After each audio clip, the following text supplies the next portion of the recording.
চলেছি আমরা মুক্তিনাথ দর্শনে। পোকরা থেকে গাড়িতে আমরা যাচ্ছি শ্রী মুক্তিনাথ ধাম। পোকরা থেকে 100 কিলোমিটারের উপর রাস্তা।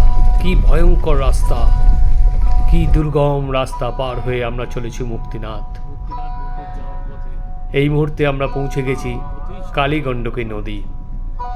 যেই কালীগণ্ডকী নদী থেকে শ্রী শালগ্রাম শিলা সৃষ্টি হয়, ভগবান শ্রী বিষ্ণু শ্রী নারায়ণের শালগ্রাম শিলা একমাত্র এই কালীগণ্ডকী নদীতেই পাওয়া যায়।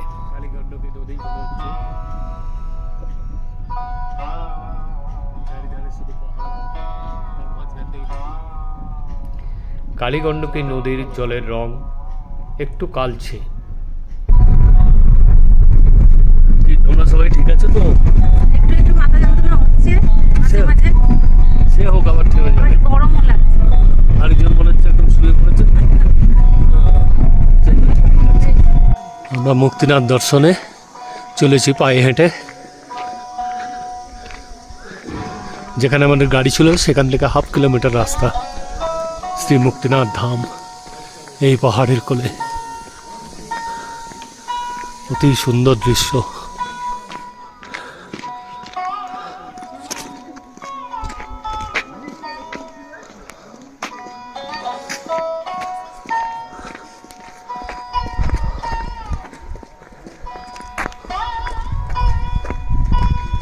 দূরে দেখা যাচ্ছে বরফের পাহাড়, হোটেল সিদ্ধার্থ।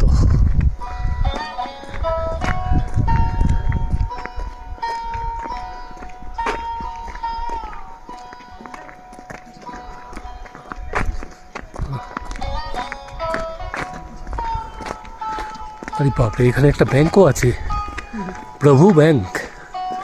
আচ্ছা,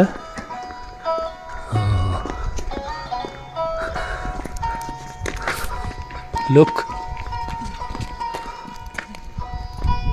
লোক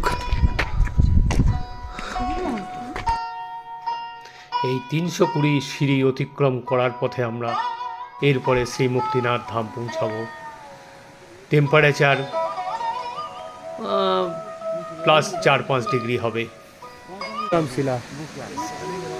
হ্যাঁ, ভগবান শ্রী বিষ্ণু का জয় শ্রী মুক্তিনাথ।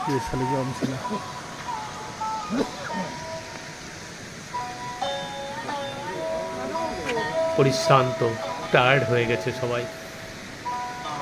মুক্তিনাথ ধামে পাপকুণ্ড এবং পুণ্যকুণ্ড নামে 2টি কুণ্ড আছে।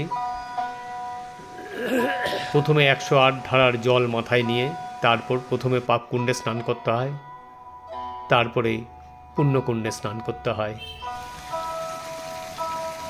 এই সেই 108 ধারা।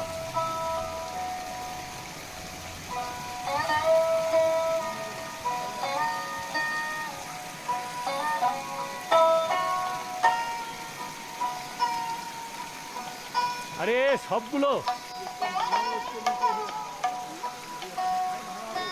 ওম কৃষ্ণায় বাসুদেবায় অতি সুন্দর, অতি মনোরম পরিবেশে শ্রী মুক্তিনাথ ধাম।